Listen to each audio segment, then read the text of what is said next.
Tous les habitants du quartier Soldam me disaient de prendre exemple sur ma grande sœur, Sokja, qui était à l'opposé de moi. Elle faisait la fierté de mon père. Il faut dire qu'elle travaillait dur pour réussir dans la vie. Mais qu'est-ce que la réussite, si l'on y réfléchit bien? Pour eux, cela se résumait exclusivement à l'argent. Plus on en avait, plus on pouvait afficher notre réussite. Je n'étais pas du même avis. Pour moi, la réussite allait bien au-delà.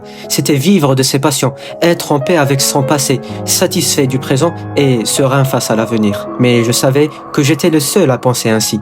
Ce n'était sans doute que de belles paroles. Je savais pertinemment que l'argent dominait tout ici-bas. Cette idée m'insupportait, mais je devais me rendre à l'évidence. Notre monde imparfait est régi par l'argent. Un argent qui, tout en donnant l'illusion de pouvoir, rend le monde chaque jour plus invivable, plus corrompu. Mais que voulez-vous? C'est notre triste sort et nous devons nous y faire. Je dois avouer que l'acceptation de cette réalité a mis du temps à s'imposer dans mon esprit. Et la vie a décidé de me le faire comprendre de la seule façon qu'elle connaissait, par la souffrance.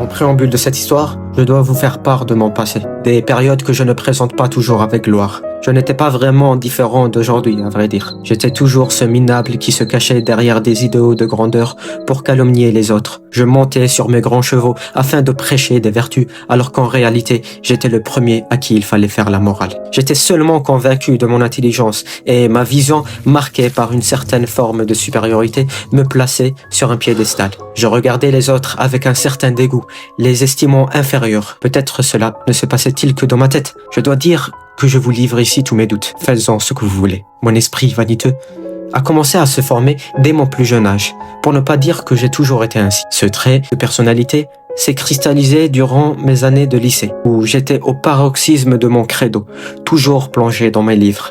J'étudiais dans un prestigieux lycée à Séoul. Toutes les économies de mon père allaient dans mon éducation. Il croyait fermement que l'argent méritait d'être dépensé pour l'instruction, même à des tarifs exorbitants. J'étais l'espoir de ma famille, surtout parce que mon père n'avait plus que moi et ma sœur dans ce monde. Il était donc déterminé à faire de moi un grand homme. Je me devais de réussir. Je n'avais pas le droit à l'erreur. Le chemin qui m'était tracé m'obligeait à évoluer dans un environnement qui n'était pas le mien. Je n'étais pas heureux.